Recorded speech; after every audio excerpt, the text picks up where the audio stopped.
Intelligent accountability. I'm hoping I will give some sense of the emotionally intelligent accountabilities that take place in the schools of which I'm the executive head teacher. So a little bit of background first of all. I've been a primary head teacher for about 24 years. My first school, I still have my first school under my remit, Brindishe School in Lewisham. And if you don't know Lewisham, Lewisham is an area of southeast London. It's an inner London borough, and in terms of its makeup, it's probably something that would be helpful. The 30th most deprived borough out of the 150 areas of the country. Very diverse, financially poor possibly, but culturally hugely rich. I'd been in Brindishe School for a long time, 3 times outstanding Ofsted, when along came the Director of Education for Lewisham, and we're still maintained, and said, would like you to go and work in a failing school, not very far from where you are. And I said to her, well, I don't really know anything about failing schools. And she said, well, that's fine, Vicki, because I don't want somebody who knows something about failing schools. I want somebody who knows something about success. And so off I went to the school, the school that was in difficulties, Hither Green School, and together with the support of the Brindishe community, we changed the school Hither Green from a failing school in 2007 to an outstanding school by 2010. And then just when we thought it was safe to relax, we federated the 2 schools and thought, great, we can just enjoy being 2 outstanding schools now.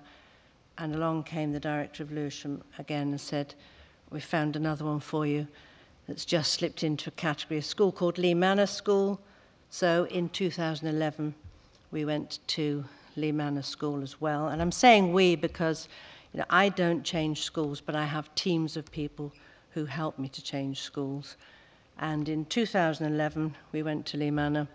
And in 2013, Ofsted came back virtually to the day 2 years later and said that Manor School was outstanding as well. So 3 outstanding schools, all in Lewisham, 3 very different schools, different size, different buildings, different contexts, different communities, but all 3 working together in partnership and managing somehow to get it right.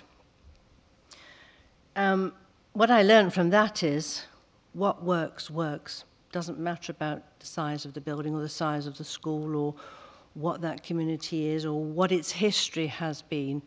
If it works, and it is transferable. From that, what can I share with you about confident leadership or a vision for leadership, which is what I was asked to think about this morning? I think the first thing that I would want to share with you is that we have to be really careful as head teachers not to lose the plot. Just a couple of weeks ago, I went to a heads meeting in Lewisham, and I met a head who had been in her school in the local area for about a year. She'd been there about a year, and I hadn't met her before.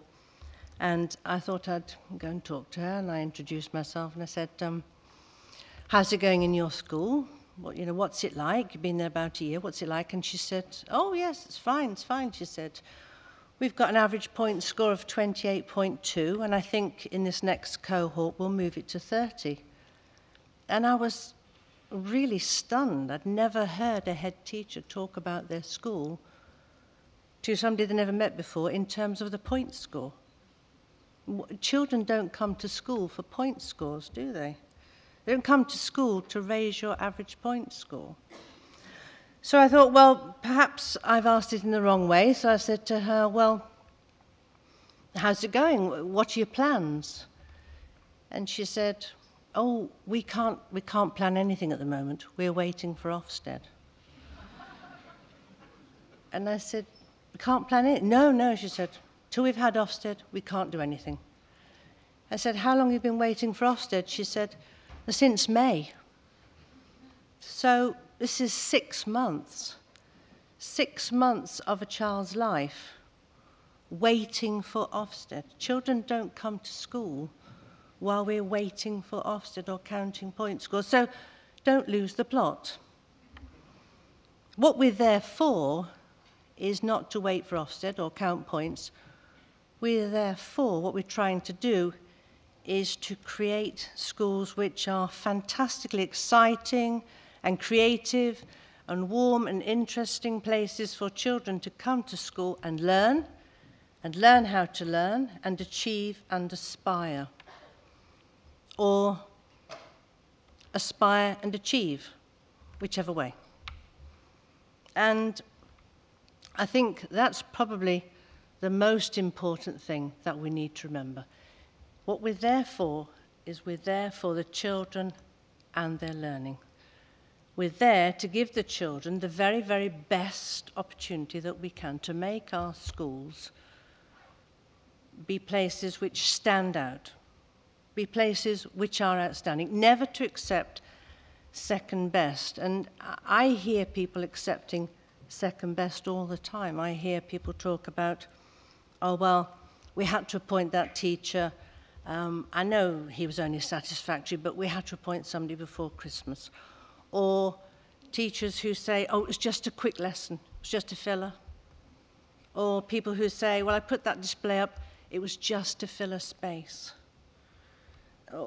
So many times we accept the second best. What we've really got to do, I think, for children and learning is never to accept second best. Always, always to think of everything we do being the very, very best that we can have in our schools. What we want, obviously, what I want, is the very best teachers to give children the very best learning. It's about the teachers, isn't it? It's about the teachers and the lessons that they can deliver, the learning opportunities that they can give. Even though I'm executive head of 3 schools, and that's very busy, I still attend every single interview for every single member of staff who's going to have a contract in our classrooms, because it's really, really important that I know that we are finding the very best teachers for children and always asking of them the very best outcomes. It's hard to do that. It's hard always to be confident. And I know that I haven't always had that confidence, especially when I was asked to go to the failing school. I was deeply self-doubting. But when I got there, I realized that we can transfer the success that we know. We can take the confidence with us. When I went to Hither Green School, I was the 5th head teacher in 5 years. The behaviour was appalling. You know these stories. The top corridor was a no-go area. The teachers were sticking slavishly to the literacy and the numeracy hour. The children had nothing to live for, really. The classrooms were barren. There were no displays.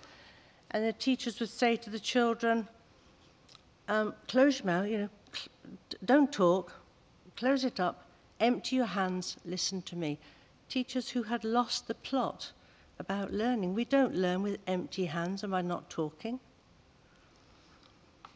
So to change that school, what we did was just to take the things we knew worked.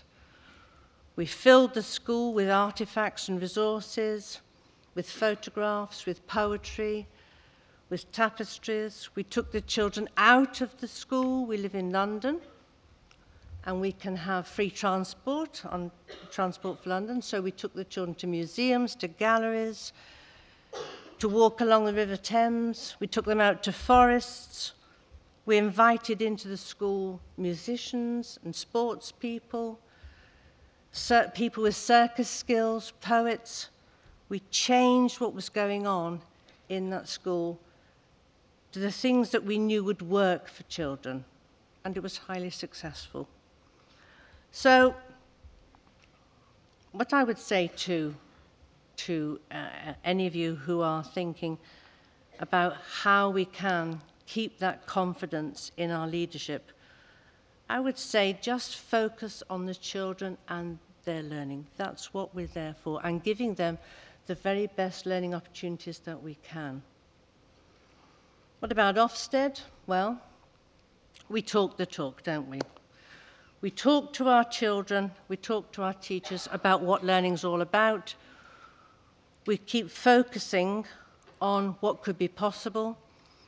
When Ofsted come, I say to the teachers, just do what you normally do. If you do what you normally do, children will do what they normally do, and then I'm sure everything will be all right. And it is. Don't change things.